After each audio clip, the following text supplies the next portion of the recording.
No coração da Roma antiga, entre colinas e colunas de mármore, nasceu um menino que mudaria o rumo da história.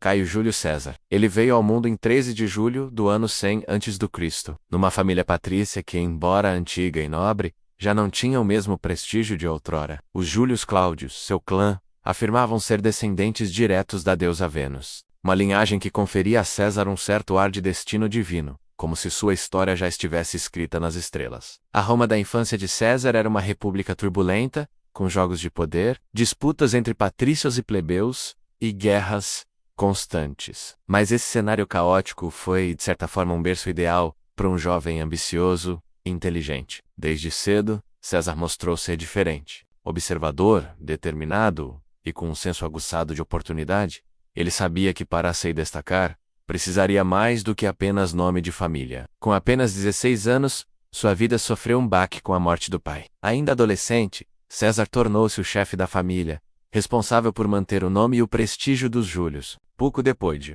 tomou uma decisão ousada, recusou-se a seguir as ordens do ditador da época, Sula, que havia se tornado inimigo de sua família. Essa rebeldia quase lhe custou a vida, mas também mostrou ao mundo que Júlio César não era um jovem comum, menos, era alguém disposto a tudo para preservar seus princípios e ambições. Exilado e perseguido, César fugiu de Roma, mas usou esse tempo para ganhar experiência. Serviu no exército, onde se destacou por sua bravura e habilidade estratégica. Durante uma missão militar na Ásia, salvou a vida de um soldado e recebeu uma honraria por sua coragem. Ali começou a forjar sua reputação não apenas como político, mas como líder militar respeitado. Mais tarde, ao ser capturado por piratas durante uma viagem pelo Mar Egeu, César, ao invés de se desesperar, tratou os bandidos com arrogância. Disse que, após ser libertado, voltaria para crucificá-los. Eles riram, achando que o jovem romano era só mais um prisioneiro. Mas ele cumpriu a promessa. Após ser libertado, organizou uma frota, caçou os piratas e os executou. Esse episódio demonstrou não apenas sua determinação, mas também sua frieza e senso de justiça implacável. A juventude de César foi marcada por aventuras, riscos e escolhas ousadas. Cada passo que dava, mesmo os mais perigosos, parecia guiá-lo rumo a algo grandioso. Ainda era cedo para prever que ele se tornaria o nome mais célebre da história de Roma. Mas uma coisa já era certa: Júlio César estava apenas começando a trilhar o caminho para a imortalidade histórica. Após as aventuras e desafios da juventude, Júlio César voltou para Roma determinado a construir sua carreira política. Ele sabia que para alcançar o poder, precisava conquistar o apoio do povo e da elite romana. E isso exigia uma combinação de carisma, astúcia e habilidade nas palavras. Aos 18 anos, César começou sua trajetória pública como advogado e orador, impressionando muitos com sua eloquência e capacidade de argumentação. Sua fama crescia, mas seu prestígio ainda não era suficiente para garantir os grandes cargos que desejava. Por isso, decidiu investir nas alianças políticas. Em um movimento estratégico, César casou-se com Cornélia, filha do líder popular Sina, um importante político da facção dos populares, menos aqueles que defendiam os direitos do povo comum contra a aristocracia conservadora. Esse casamento reforçou sua posição política e aproximou-o de uma base de apoio fundamental para sua futura ascensão. Contudo, a turbulência política em Roma continuava intensa. O general e ditador Lúcio Cornélio Sulla, um inimigo declarado dos populares, via César como uma ameaça. Durante o regime de Sulla, César foi ordenado a abandonar Cornélia, mas ele recusou, preferindo deixar Roma para se salvar. Esse gesto mostrou sua determinação e fidelidade aos seus princípios, mesmo sob risco de morte. Enquanto isso, César continuava a construir sua reputação como militar. Participou de campanhas na Espanha, onde mostrou grande habilidade tática e liderança. Sua coragem no campo de batalha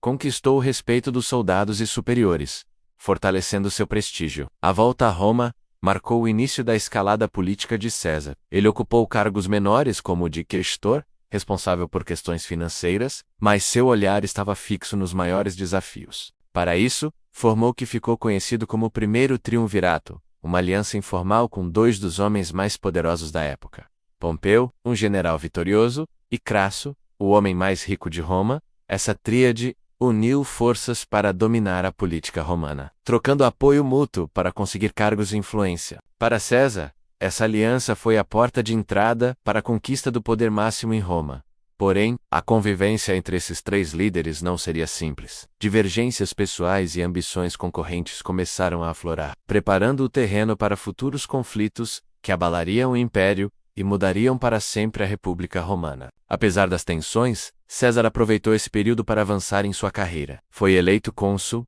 em 59 a.C., um dos cargos mais altos da República, e usou sua influência para implementar reformas que beneficiavam os plebeus, conquistando ainda mais popularidade entre o povo. Sua habilidade em equilibrar alianças poderosas e manter o apoio popular mostrava que Júlio César era mais do que um líder militar.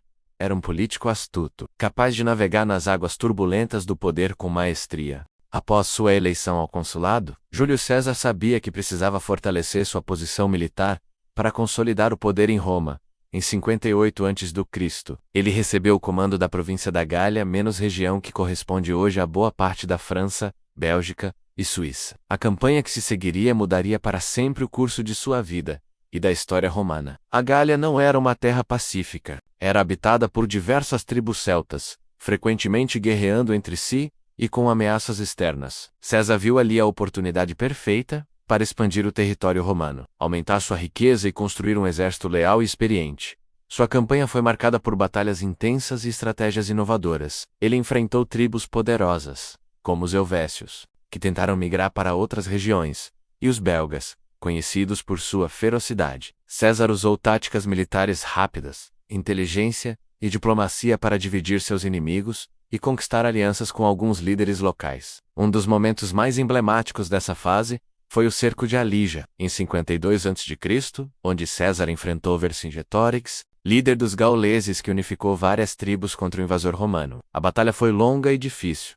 mas a vitória consolidou a supremacia de Roma na região e elevou o prestígio de César a níveis impressionantes. Além das batalhas, César registrou detalhadamente sua campanha na obra Comentários sobre a Guerra da Gália, escrita em latim com uma linguagem clara e direta. Esse texto se tornou uma das principais fontes para entender o conflito, e também uma ferramenta para moldar sua imagem pública, como um líder brilhante e justo. A conquista da Gália trouxe a César não apenas riquezas, mas também um exército experiente e leal, formado por soldados que o seguiam não apenas por disciplina, mas por admiração pessoal. Esse poder militar independente foi um ponto decisivo na escalada do conflito político em Roma, enquanto Roma fervilhava com intrigas políticas. César se tornava cada vez mais uma figura imponente, com base sólida, tanto no campo militar quanto no apoio popular. Seu sucesso na Gália despertava medo e inveja em muitos senadores, que começaram a enxergá-lo como uma ameaça à república. Mas César seguia firme em seus objetivos. Para ele, a campanha na Gália não era apenas uma guerra, era uma construção de seu destino como o homem que transformaria Roma para sempre. Enquanto Júlio César consolidava seu poder militar e político, as tensões em Roma entre ele e seu antigo aliado, Pompeu, começaram a aumentar. A aliança do primeiro triunvirato, que havia impulsionado suas carreiras, começava a se desfazer devido a interesses pessoais e disputas por influência. Pompeu, que inicialmente apoiara César, viu sua posição política enfraquecida e buscou o apoio do Senado para conter o crescimento do poder de César. A morte de Crasso em batalha, em 53 a.C., quebrou o equilíbrio do triunvirato, deixando os dois generais como principais rivais. O Senado, preocupado com a popularidade, e o exército fiel de César, exigiu que ele entregasse suas legiões e renunciasse ao comando militar, para evitar que se tornasse um ditador. César, porém, sabia que abrir mão do exército significava abrir mão do poder e da própria segurança. Em 49 a.C., em um ato decisivo que mudaria a história, César cruzou o rio Rubicão com suas tropas, uma fronteira sagrada, que um general romano não podia atravessar armado sem autorização do Senado. Ao atravessar o rio, ele pronunciou a frase histórica, segundo a tradição: "A sorte está lançada". Esse ato foi considerado uma declaração de guerra contra a República Romana e contra Pompeu, que se aliou ao Senado para enfrentar César. A partir daí, iniciou-se a Guerra Civil, que colocaria frente a frente dois dos maiores generais da história antiga. César avançou rapidamente em direção a Roma, que foi tomada sem grandes confrontos. Pompeu e os senadores fugiram para o sul da Itália e depois para a Grécia, onde preparavam suas forças para o confronto definitivo. Durante esse período, César adotou medidas políticas para ganhar o apoio do povo, distribuindo terras e implementando reformas que beneficiavam as classes mais baixas. Seu objetivo era consolidar seu poder, não apenas pela força militar, mas também pelo apoio popular. A guerra civil que se seguia não era apenas uma luta pelo controle de Roma, mas uma disputa pelo futuro da República.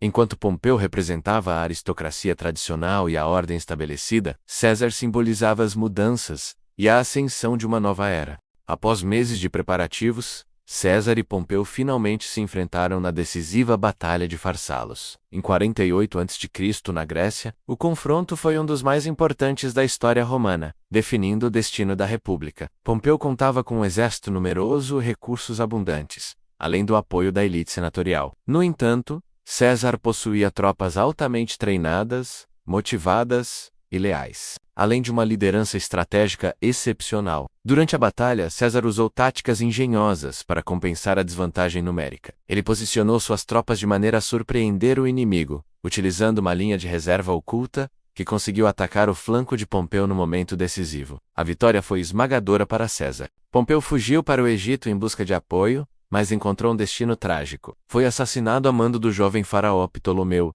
XIII que buscava agradar a César sem saber que o general romano estava prestes a chegar. O triunfo em Farsalos consolidou César como o homem mais poderoso do mundo romano. Sua posição era agora quase incontestável. Mas o preço da guerra civil deixou marcas profundas na República. Após a vitória, César seguiu para o Egito, onde teve seu famoso encontro com Cleópatra.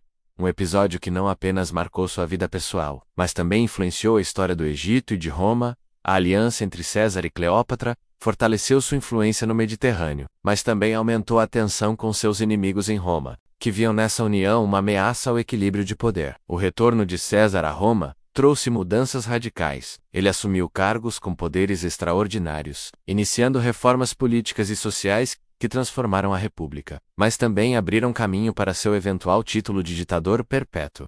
Após sua vitória na Batalha de Farsalos e a estadia no Egito, Júlio César voltou para Roma em 46 a.C., como o homem mais poderoso da República. Seu retorno foi celebrado com desfiles grandiosos e aclamações populares, refletindo sua imensa popularidade entre o povo e seu prestígio militar. César foi nomeado ditador por períodos sucessivos, recebendo poderes praticamente ilimitados. Aproveitando essa autoridade, ele iniciou uma série de reformas com o objetivo de reorganizar o Estado romano, modernizar suas instituições e resolver problemas sociais antigos que afetavam a República. Uma das primeiras ações foi a reforma do calendário. César introduziu o calendário juliano, que corrigia os desvios do calendário lunar anterior, aproximando o ano civil ao solar. Essa mudança trouxe mais precisão para a contagem do tempo e permaneceu praticamente inalterada por mais de 1500 anos. Ele também trabalhou na reorganização administrativa e judicial, tentando melhorar a eficiência do governo. Reformou o Senado, aumentando seu número e incluindo representantes das províncias, numa tentativa de ampliar a participação e evitar revoltas. Nas áreas sociais, César implementou leis para redistribuir terras aos veteranos do exército e aos pobres, buscando diminuir a desigualdade e o descontentamento popular. Também promoveu a colonização em territórios conquistados, incentivando o assentamento de romanos em novas áreas para expandir a influência do império. Sua política buscava criar um equilíbrio entre a manutenção da ordem e a resposta às demandas populares. No entanto, nem todos viam suas medidas com bons olhos. Muitos senadores conservadores passaram a temê-lo como um tirano que ameaçava a liberdade da República. Além disso, César acumulou títulos e honrarias, incluindo o de Pater Patriae e Pai da Pátria, menos que reforçavam sua autoridade e o destacavam como líder supremo. Apesar de sua popularidade entre o povo, a concentração de poder em suas mãos começou a gerar oposição crescente. A República Romana, que prezava pelo sistema de freios e contrapesos, via na ascensão de César uma ruptura perigosa. O cenário político em Roma tornava-se cada vez mais tenso, com grupos conspirando contra o ditador, temendo pelo futuro da República e por suas próprias posições privilegiadas. Enquanto Júlio César consolidava seu poder e promovia suas reformas em Roma, crescia nos corredores do Senado uma conspiração silenciosa e perigosa. Muitos senadores, antigos aliados e inimigos, temiam que o ditador estivesse prestes a transformar a República em uma monarquia absoluta, ameaçando a liberdade que romianos tanto prezavam. Entre os conspiradores estavam figuras influentes, como Caio Cássio Longino e Marco Júnior Bruto, este último com uma ligação pessoal complexa a César, visto como um filho adotivo e protegido. Para eles, A concentração de poder nas mãos de César significava o fim dos valores republicanos e o início de uma tirania. A conspiração ganhou força, articulando planos para assassinar o ditador e, assim, salvar a república. No entanto, César, apesar de sua inteligência e experiência, subestimou a gravidade da ameaça que se formava dentro das próprias muralhas de Roma, na manhã do dia 15 de março do ano 44, a.C., data que ficaria conhecida como os Idos de Março. César dirigiu-se ao Senado, para uma sessão ordinária. Mal sabia ele que aquele seria seu último dia de vida. Ao entrar na Cúria, foi cercado por um grupo de senadores. Inicialmente, a reunião parecia normal, mas rapidamente o ambiente se tornou tenso. Os conspiradores avançaram desferindo golpes de punhal contra César. A surpresa e a brutalidade do ataque impediram qualquer defesa. Segundo relatos, César teria proferido a famosa frase "Et tu, Bruto", ao reconhecer seu protegido entre os atacantes. A morte do ditador foi violenta e rápida, marcando o fim de sua trajetória e o começo de um período ainda mais turbulento para Roma. Os assassinos esperavam que a morte de César restaurasse a república e que a ordem voltasse a reinar. Porém, o que se seguiu foi um caos político e social, com disputas pelo poder, guerras civis e o eventual fim da república. A figura de César, mesmo após sua morte, continuou a influenciar a história, sendo lembrado tanto como um tirano quanto como um grande líder que mudou para sempre Roma. A morte de Júlio César mergulhou Roma em uma crise profunda e inesperada. Os senadores conspiradores acreditavam que, com a eliminação do ditador, restaurariam a velha república, onde o poder era dividido entre várias instituições e governado por leis antigas. Contudo, o que se seguiu foi um período de caos, lutas de poder e instabilidade, que ameaçava destruir a própria cidade eterna. Pouco depois do assassinato, diferentes facções começaram a disputar o controle do governo e dos exércitos. De um lado, os senadores que apoiaram a conspiração tentavam preservar a ordem republicana. De outro, os aliados de César, muitos deles militares experientes e populares, buscavam vingança e o controle do poder. Nesse cenário emergiu uma figura que, Embra Jovem, mostrava grande determinação e inteligência política. Caio Otaviano, sobrinho neto e filho adotivo de Júlio César. Otaviano tinha apenas 18 anos, quando recebeu a notícia da morte de seu tio, mas rapidamente começou a se preparar para assumir seu legado. Otaviano sabia que não poderia enfrentar sozinho o Senado e os generais rivais, então buscou formar alianças estratégicas. Ele se uniu a Marco Antônio, amigo próximo e general de César, e a Lépido, outro político poderoso. Juntos formaram o Segundo Triunvirato, um governo autoritário provisório com poderes quase ilimitados. Criado para eliminar os inimigos de César e restaurar a ordem em Roma, o Segundo Triunvirato tinha uma missão clara: perseguir e derrotar os assassinos de César e seus apoiadores. Isso levou a uma onda de proibições, prisões e execuções, numa caça implacável aos conspiradores. O período ficou marcado por violência e perseguições, deixando claro que a república não seria restaurada da maneira como muitos imaginavam. Porém, mesmo entre os triunviros, as tensões e disputas pelo poder começaram a emergir rapidamente. Lépido foi gradualmente isolado, enquanto Marco Antônio e Otaviano começaram a disputar influência sobre Roma e seus territórios. Otaviano mostrou uma habilidade política notável. Com um discurso calculado, conquistou o apoio do Senado e das legiões, enquanto Marco Antônio consolidava seu poder no Oriente. A rivalidade entre os dois cresceu, preparando o terreno para futuros conflitos. Esse período de transição foi marcado por guerras civis, disputas territoriais e alianças instáveis. Roma estava cada vez mais longe do ideal republicano e caminhava para a formação de um império sob um único governante, Otaviano, com sua visão estratégica e capacidade de articulação. Gradualmente, se consolidou como o herdeiro legítimo de César e o futuro primeiro imperador romano. Sua ascensão representava não apenas o fim da república, mas o início de uma nova era, marcada por centralização de poder e estabilidade sob o comando de um homem só. Assim, o assassinato de Júlio César, que parecia ser o fim de um tirano, acabou por ser o começo de uma transformação profunda e definitiva em Roma.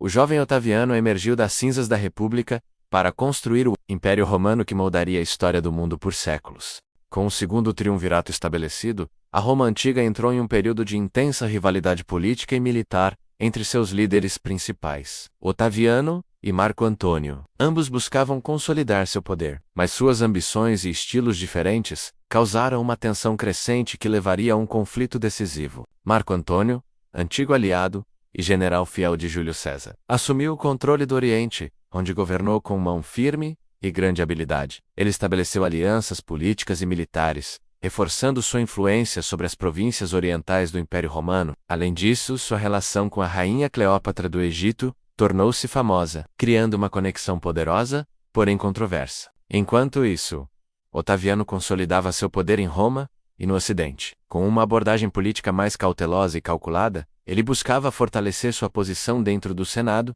e garantir o apoio das legiões romanas. Otaviano sabia que precisava controlar a narrativa e ganhar a confiança do povo romano para se tornar o líder incontestável. A relação entre Otaviano e Marco Antônio se deteriorou ao longo dos anos. Divergências sobre estratégias militares, políticas e alianças pessoais aumentaram a desconfiança mútua. Otaviano aproveitou o relacionamento de Antônio com Cleópatra para pintar seu rival como um traidor da pátria, sugerindo que ele estava sob a influência da rainha egípcia. A propaganda foi uma arma crucial nesse conflito. Otaviano conseguiu mobilizar a opinião pública romana contra Marco Antônio, destacando sua suposta submissão aos interesses do Egito, uma potência estrangeira. Isso enfraqueceu a posição de Antônio em Roma, que começou a perder aliados. O clima político ficou tão tenso que a guerra parecia inevitável. Em 31 a.C., as forças de Otaviano e Marco Antônio se enfrentaram na famosa Batalha de Actium, no Mar Jônio. Essa batalha naval foi decisiva para o futuro de Roma.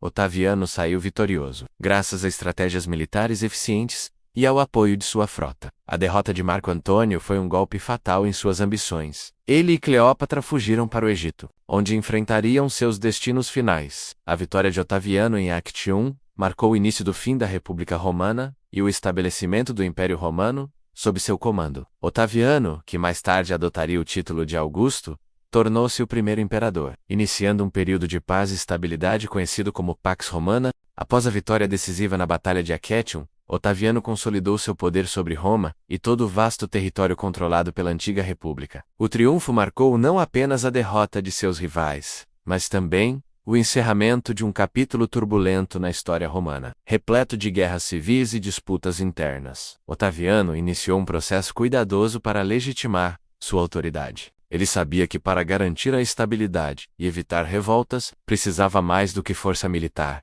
Precisava conquistar a confiança do Senado, do povo e do exército. Assim, começou a agir com prudência, apresentando-se como restaurador da República. Mesmo enquanto acumulava poderes quase absolutos, em 27 a.C., Otaviano recebeu do Senado o título de Augusto, que significa o Venerável ou o Sagrado. Essa cerimônia marcou o nascimento oficial do Império Romano e de seu primeiro imperador. Apesar do poder concentrado em suas mãos, Augusto manteve uma fachada de respeito às instituições republicanas, evitando o título de rei ou ditador para não despertar resistência. O novo imperador implementou reformas profundas nas estruturas administrativas, militares e sociais de Roma. Ele reorganizou o exército, criando tropas permanentes e leais diretamente ao imperador, garantindo a paz nas fronteiras e a segurança interna. Na esfera social, Augusto promoveu legislações que incentivavam a moralidade, a família e a religião tradicional romana, buscando fortalecer os valores que sustentavam a sociedade. Também investiu em obras públicas como estradas,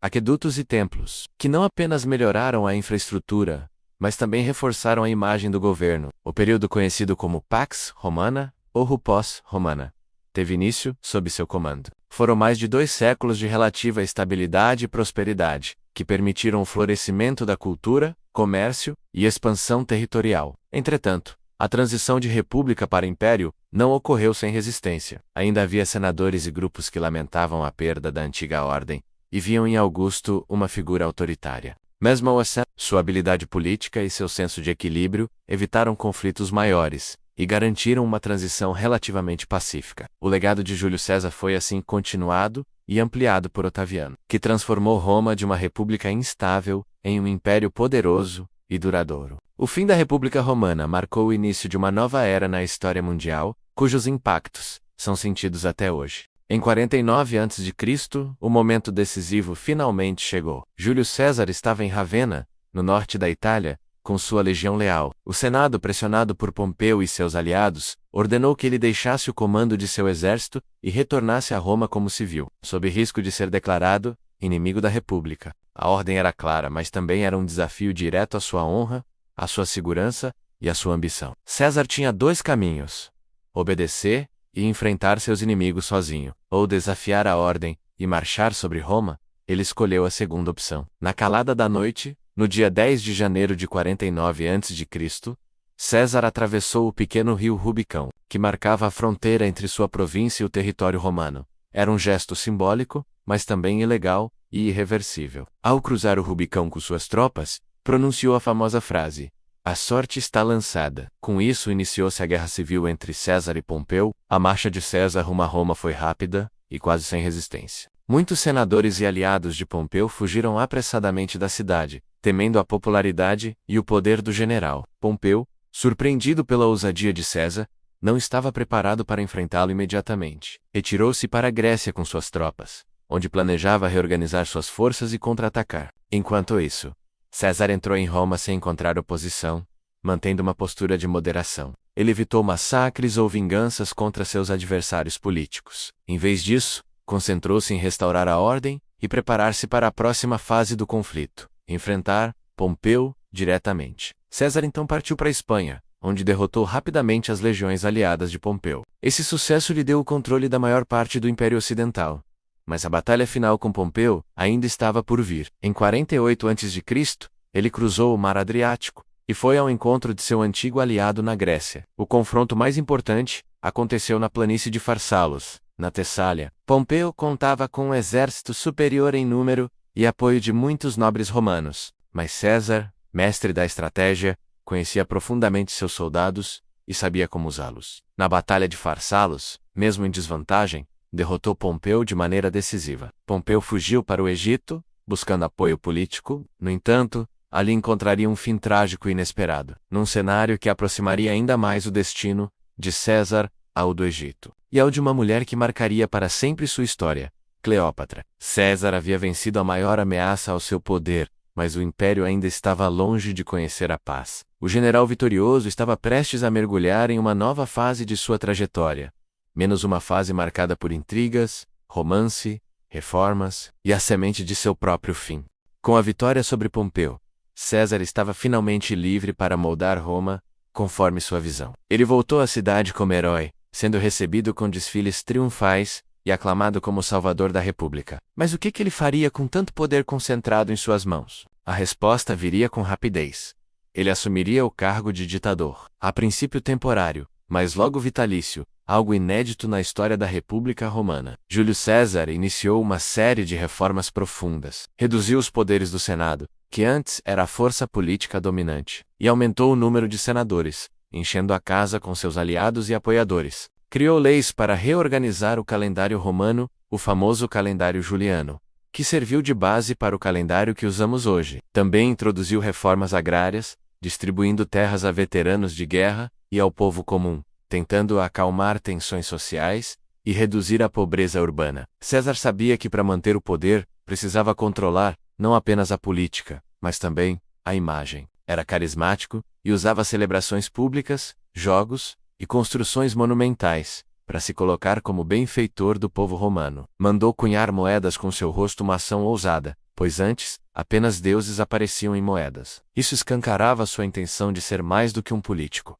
Queria ser lembrado como um ícone eterno. Entretanto, seu crescente autoritarismo preocupava muitos senadores. A República Romana era baseada na ideia de que nenhum homem deveria ter poder absoluto. Ao se declarar ditador vitalício em 44 a.C., César despertou os temores de que desejava se tornar rei, algo abominável para a cultura romana, desde a expulsão dos reis etruscos séculos antes. Enquanto isso, o povo comum continuava a apoiá-lo em grande parte, encantado com os benefícios diretos que recebiam: pão, terra, entretenimento e promessas de estabilidade. Mas nas sombras, um grupo de senadores conspirava para devolver a Roma sua antiga forma de governo, acreditando que estavam salvando a liberdade da República. Entre os conspiradores estavam homens que haviam sido próximos de César, incluindo Marcus Junius Brutus, por quem ele tinha grande afeição. A tensão crescia a cada passo que César dava em direção a uma liderança absoluta. Ele rejeitava coroas publicamente, mas acumulava poderes como se fosse de fato monarca.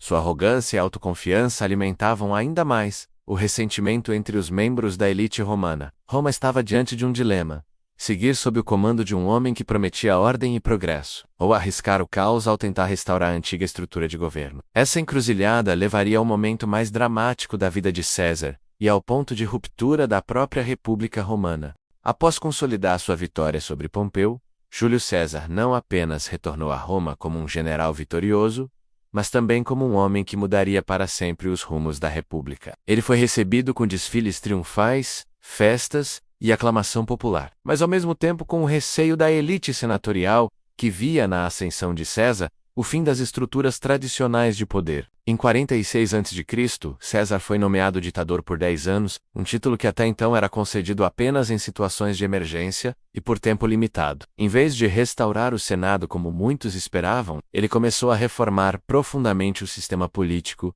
e administrativo de Roma, reduziu o número de pobres, distribuindo terras públicas, ampliou o número de senadores, reorganizou o calendário menos criando o calendário juliano, que usamos como base até hoje, e concedeu cidadania a vários povos da Gália e da Espanha. César também passou a acumular títulos e poderes, que antes eram compartilhados por diversas instituições republicanas. Foi nomeado cônsul, ditador e tribuno da plebe simultaneamente. Era um líder absoluto disfarçado dentro das leis da República. Sua imagem foi cunhada em moedas menos, algo inédito para alguém ainda vivo, e estátuas suas foram erguidas em templos, equiparando-o aos deuses. Tudo isso gerava desconforto entre os senadores mais conservadores. Mas enquanto o Senado temia o fim da República, o povo via em César um herói, um homem que se importava com os desfavorecidos, um reformador. Ele era generoso com veteranos de guerra, promovia espetáculos públicos, perdoava inimigos, e investia em grandes obras urbanas para empregar a população. Mesmo sendo um ditador, tinha a habilidade de se apresentar como um benfeitor público. No entanto, a concentração de tanto poder nas mãos de um só homem gerava tensões crescentes. A velha guarda romana, que se orgulhava das tradições republicanas, começou a se organizar em segredo. Para eles, César havia ido longe demais. A República, que sobrevivera a séculos de conflitos e guerras, parecia agora sufocada sob o brilho de um só nome, Júlio César. E mesmo que o povo o amasse e suas reformas fossem populares, havia entre os senadores aqueles que se perguntavam: até quando César se contentaria em ser apenas ditador? Será que seu próximo passo seria coroar-se rei? A ideia de um monarca era repulsiva para os romanos, pois lembrava os tempos antigos dos reis etruscos, que Roma havia banido séculos antes. A palavra rei era praticamente um insulto político, mas os sinais estavam no ar. E a cada novo título, a cada novo poder concedido, os inimigos de César se aproximavam da inevitável decisão de impedi-lo de cruzar a última fronteira. O destino de Júlio César, e o da própria República Romana, caminhava para um ponto de ruptura. A partir do momento em que César assumiu o comando no Oriente, sua atenção se voltou para reorganizar as províncias e resolver problemas locais que ameaçavam a estabilidade de Roma. Ele demonstrou grande capacidade de liderança, estabelecendo colônias, perdoando inimigos antigos e ao mesmo tempo, punindo traidores de forma exemplar. César entendia que a clemência, quando bem administrada, era uma arma tão poderosa quanto a espada. Ele não apenas conquistava territórios, mas corações, garantindo lealdade a longo prazo. Nesse período, a relação com Cleópatra, rainha do Egito, fortalece. César havia deixado tropas no Egito para garantir a posição de Cleópatra no trono. E ela, por sua vez, cuidava de manter o país estável, alinhado com os interesses romanos. Juntos, tiveram um filho, chamado Cesário, embora Roma jamais o reconhecesse como legítimo herdeiro. Para os romanos mais tradicionais, essa união era vista com desconfiança. Afinal,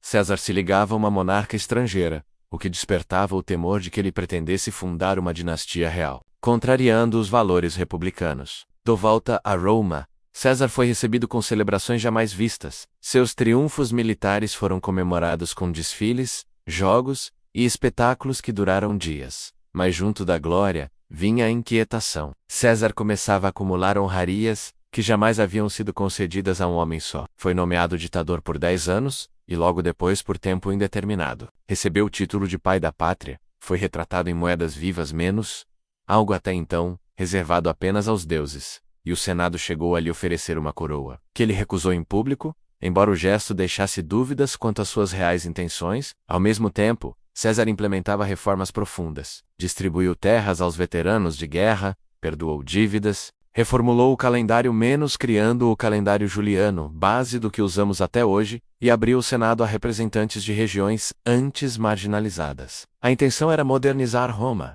torná-la mais inclusiva e eficiente. No entanto, essas medidas, por mais visionárias que fossem, desagradavam a aristocracia tradicional, que via seu poder diluir-se. Alguns senadores começaram a conspirar. Para eles, César havia cruzado todos os limites. Ele se apresentava como alguém acima das instituições, acima da república. Ainda que muitos o admirassem, outros o temiam profundamente. A ideia de que ele se tornaria rei, algo abominado por qualquer romano, passou a circular com mais intensidade. E diante disso, crescia o número de pessoas dispostas a interromper sua ascensão, a qualquer custo. Mesmo alertado por presságios, sonhos e advertências de aliados próximos, César seguia com sua agenda. Ele confiava demais em seu prestígio. Acreditava que a lealdade que conquistara seria suficiente para protegê-lo. Mas Roma, com sua política complexa e traiçoeira, se preparava para um golpe que mudaria para sempre o destino do império. Apesar de todos os desafios, César demonstrava uma impressionante capacidade de manter o controle. Seu carisma natural e sua presença magnética inspiravam seus homens, mesmo nas piores situações. Não era apenas um líder militar,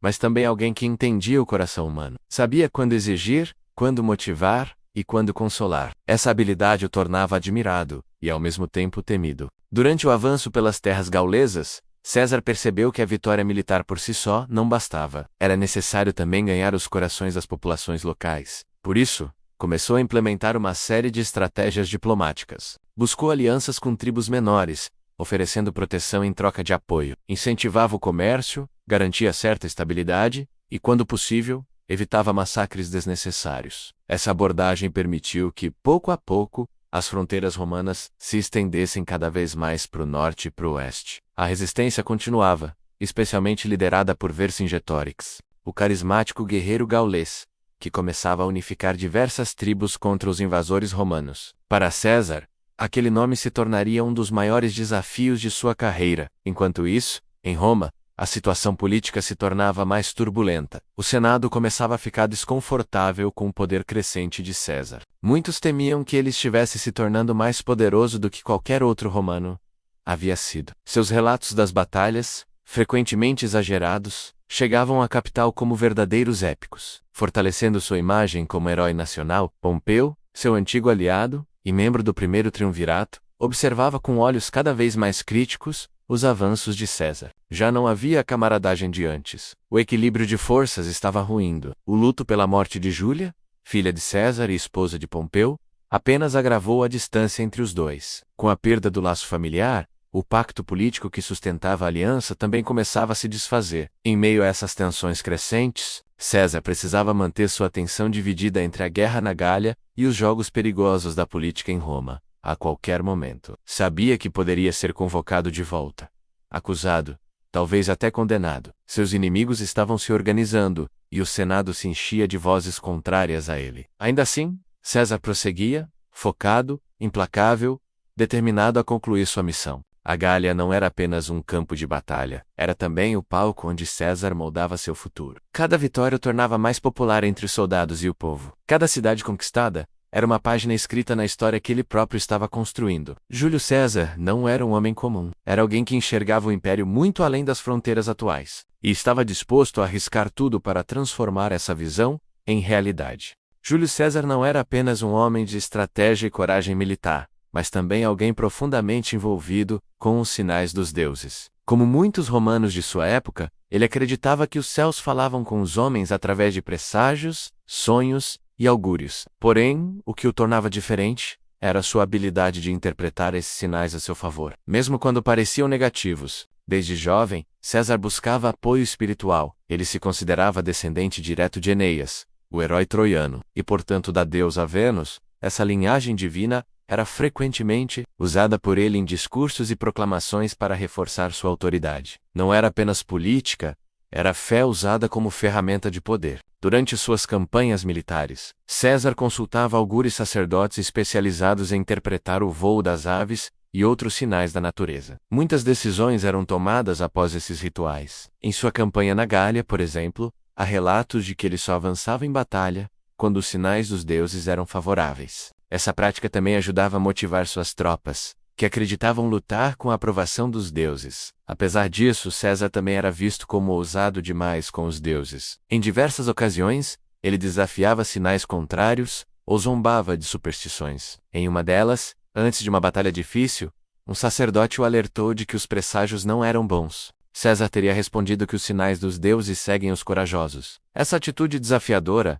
era típica dele, um misto de confiança e audácia. Mas nem todos os sinais podiam ser ignorados. Durante seus últimos dias, Roma foi tomada por uma sequência de presságios inquietantes. Relâmpagos fora de época, animais com comportamentos estranhos, e até mesmo sonhos perturbadores. Calpurnia, sua esposa, sonhou que o via morto em seus braços. Preocupada, implorou que ele não saísse de casa no fatídico dia 15 de março.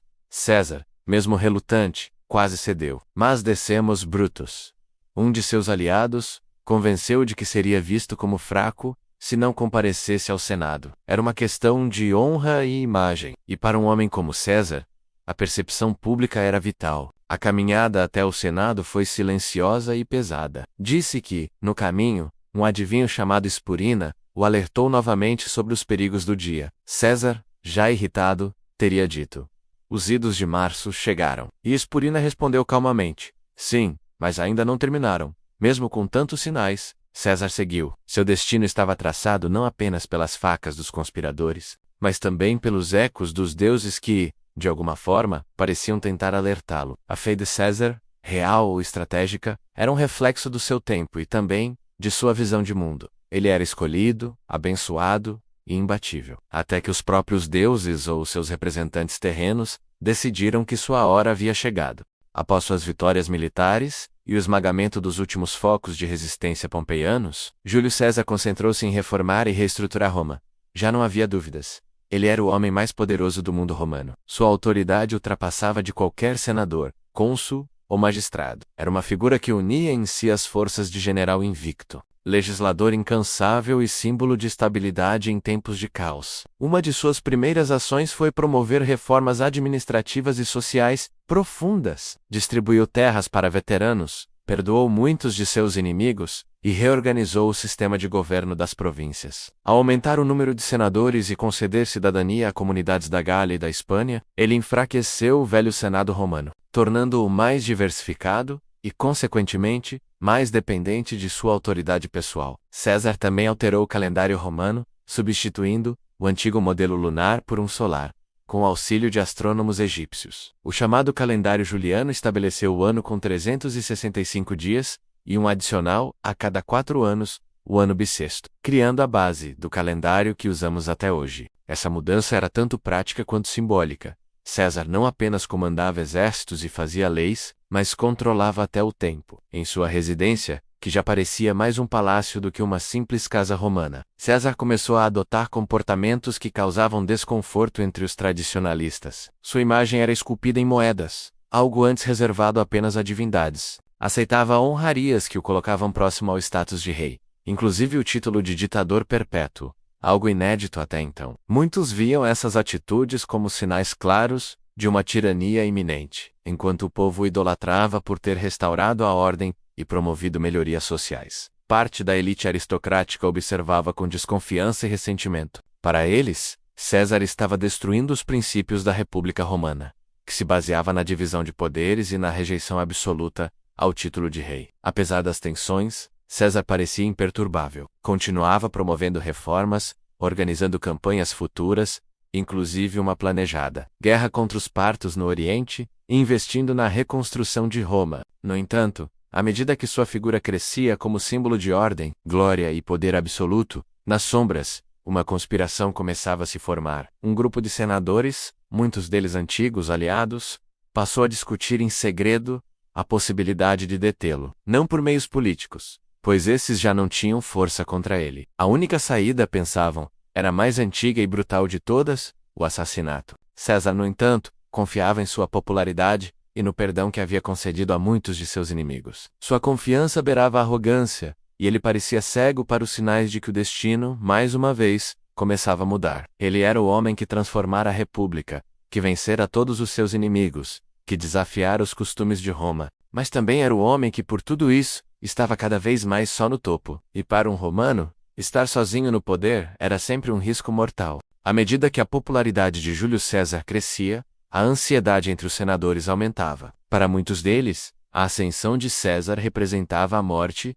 da República Romana. Eles temiam que o sistema de governo baseado em debates e consensos estivesse sendo substituído por uma ditadura pessoal. A tensão política era palpável nos corredores do Senado. Um grupo de senadores começou a conspirar secretamente para eliminar César. Entre eles estavam figuras importantes como Bruto e Cássio, homens que tinham sido aliados e protegidos de César, mas que agora acreditavam que ele deveria ser detido a qualquer custo. Para eles, a morte do ditador seria um sacrifício necessário para salvar Roma da tirania. Na manhã do dia 15 de março de 44 a.C., conhecido como os Idos de Março, César foi ao Senado. Apesar dos avisos de vários oráculos e presságios, ele decidiu comparecer. Durante a sessão, os conspiradores atacaram-no brutalmente, desferindo 39 punhaladas. A cena chocou a cidade inteira. César, ao perceber a traição, teria dito a famosa frase em grego: "E tu, Brute?", dirigindo-se a Bruto, um dos seus protegidos. A morte de César marcou o fim de uma era e o início de um período de grande instabilidade política em Roma. A república que ele tentou salvar acabou sucumbindo, dando lugar ao Império Romano sob o comando de Otávio, seu herdeiro adotivo. A figura de Júlio César permanece até hoje como símbolo de poder, ambição e transformação. Um homem que mudou o curso da história para sempre. A morte de Júlio César, longe de restaurar a república como planejavam os conspiradores, desencadeou um período turbulento de guerras civis e disputas pelo poder. Roma mergulhou em um caos ainda maior, com facções lutando para controlar o império que César havia unificado. Seu herdeiro adotivo, Otaviano, que mais tarde seria conhecido como Augusto, soube usar com maestria a popularidade e o legado de César para consolidar seu próprio poder. Ele formou o segundo triunvirato com Marco Antônio e Lépido, dando início a uma nova fase da história romana. A aliança buscava punir os assassinos de César, mas também dividir entre eles o controle de Roma e seus territórios. Marco Antônio, antigo aliado e amigo de César, assumiu o controle do Oriente, onde buscou fortalecer sua influência, aliando-se a Cleópatra, rainha do Egito. Essa aliança, contudo, causou desconfiança em Roma, e se tornaria uma das causas da guerra civil que se seguiria. Enquanto isso, Otaviano consolidava sua posição em Roma, apresentando-se como defensor da tradição e do legado de César. Ele venceu seus rivais políticos e, após a derrota de Marco Antônio e Cleópatra na Batalha de Áxio, tornou-se o primeiro imperador de Roma, marcando o fim da República e o início do Império Romano. O legado de Júlio César é complexo. Ele foi um general brilhante, um político astuto e um reformador visionário, mas também um homem cuja ambição e concentração de poder provocaram reações que mudaram o mundo para sempre. Sua vida e morte continuam a ser estudadas, refletidas e reinterpretadas ao longo dos séculos. Após a morte de Júlio César, sua imagem se tornou quase lendária. Ele foi celebrado tanto como um salvador quanto como um tirano, dependendo da perspectiva. O povo romano, que o amava por ter trazido estabilidade e glória, manteve viva sua memória com estátuas, monumentos e relatos de suas conquistas. No entanto, para muitos senadores e aristocratas, ele representava a ameaça que quase destruiu a República. Otaviano, seu herdeiro, soube explorar essa dualidade para fortalecer seu próprio governo. Ele adotou o título de Augusto e consolidou o poder em suas mãos, evitando a palavra rei e mantendo uma fachada de restauração republicana.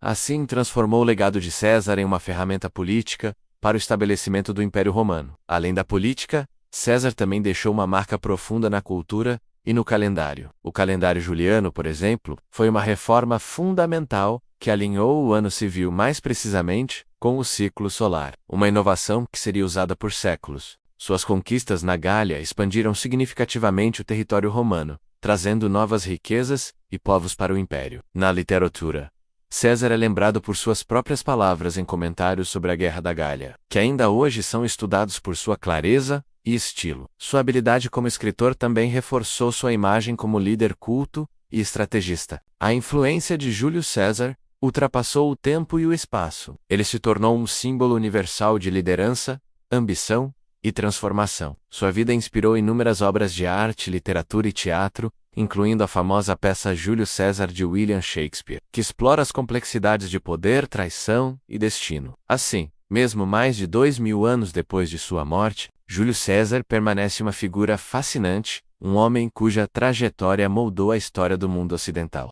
Com a consolidação do poder de Otaviano e o fim da República, o Império Romano entrou em uma nova fase. As conquistas militares iniciadas por Júlio César continuaram a expandir as fronteiras do Império, alcançando territórios antes inimagináveis para os romanos. A Gália, que fora completamente submetida por César, tornou-se uma província crucial para o controle do Império, servindo como ponto estratégico para campanhas futuras. Otaviano implementou reformas que fortaleceram a administração e a economia do Império, mas também criou um sistema de governo centralizado, que eliminava muitas das liberdades políticas que os romanos tinham desfrutado durante a República. O Senado ainda existia, mas seu poder real era limitado, e o imperador detinha a autoridade suprema. A transformação política provocou mudanças culturais e sociais. Novas cidades foram fundadas, infraestrutura foi melhorada, e o direito romano começou a se consolidar em um sistema que influenciaria muitas sociedades futuras. A Pax Romana, um longo período de relativa paz e prosperidade, teve início, permitindo o florescimento das artes, da ciência e do comércio. No entanto, apesar da estabilidade trazida pelo Império, as tensões e rivalidades nunca desapareceram completamente. A luta pelo poder continuava nos bastidores, com sucessores e generais disputando a atenção do imperador e as regiões sob seu comando. Essa dinâmica mantinha o Império em constante movimento, desafiando líderes a se adaptarem para garantir sua sobrevivência. O legado de Júlio César foi, portanto, ambíguo. Ele foi o último a liderar Roma como uma república, mas seu impacto abriu caminho para a era imperial. Suas ações e ambições criaram as condições para uma mudança profunda, que definiria o destino da civilização ocidental pelos próximos séculos. Júlio César não apenas transformou Roma politicamente e militarmente, mas também deixou um impacto cultural duradouro. Sua habilidade para oratória e escrita elevou o padrão da comunicação política. Seus comentários sobre a Guerra da Gália são considerados um dos primeiros exemplos de literatura militar estratégica, escritos com clareza, objetividade e estilo acessível. Além disso, César inovou no uso da propaganda política. Ele entendeu que, para manter o poder, era essencial moldar a percepção pública. Utilizou moedas, monumentos e festivais para glorificar suas conquistas e criar uma imagem quase divina. Essa prática antecipou o que hoje chamamos de culto à personalidade. No campo político, suas reformas administrativas criaram precedentes para a centralização do poder no chefe do Estado. Embora essas mudanças tenham contribuído para o fim da República, também prepararam o terreno para um governo mais eficiente e estável, necessário para administrar um território vasto e diversificado. Na arte e na cultura, César foi patrono de artistas, arquitetos e escritores. Ele iniciou projetos de construção grandiosos, incluindo a reforma do Fórum Romano. Buscando deixar uma marca física e simbólica em Roma, essa busca por imortalidade, através da arquitetura, refletia seu desejo de eternizar seu nome e sua obra. Júlio César continua a ser estudado não só como um personagem histórico, mas como um símbolo das complexidades do poder, da ambição e da liderança. Seu legado é um convite à reflexão sobre os desafios e os riscos envolvidos em transformar o mundo. Após a morte de Júlio César, a questão da sucessão tornou-se central para o futuro de Roma. Embora ele não tivesse um herdeiro biológico direto, que pudesse governar com autoridade absoluta, César adotou Otaviano, seu sobrinho neto, como filho e principal herdeiro. Essa adoção foi crucial para a continuidade de seu legado político e para a estabilidade do Império nascente. Otaviano, mais tarde conhecido como Augusto, soube aproveitar a herança deixada por César para consolidar seu próprio poder, mas com uma abordagem diferente. Ao contrário de César, que agia com certa audácia e por vezes desprezo pelas tradições republicanas, Augusto adotou uma postura mais cuidadosa e diplomática. Ele manteve as aparências da República, devolvendo poderes ao Senado enquanto, na prática, controlava todas as decisões importantes. A dinastia iniciada por César e continuada por Augusto estabeleceu um modelo de governo que duraria séculos. A figura do imperador tornou-se central, um símbolo da autoridade e da unidade do império. Essa centralização foi fundamental para a sobrevivência e expansão do poder romano, mas também significou o fim dos antigos ideais republicanos. Em termos de políticas internas, a dinastia buscou equilibrar o poder entre o imperador, o Senado e as classes sociais, promovendo reformas que evitassem conflitos internos e fortalecessem a coesão do império. A administração das províncias foi reorganizada para aumentar a eficiência e reduzir a corrupção, enquanto projetos públicos incentivaram o desenvolvimento econômico e social. Assim, a herança política de Júlio César, embora marcada por controvérsias, foi essencial para a criação de um sistema duradouro, que influenciaria a governança por muitos séculos.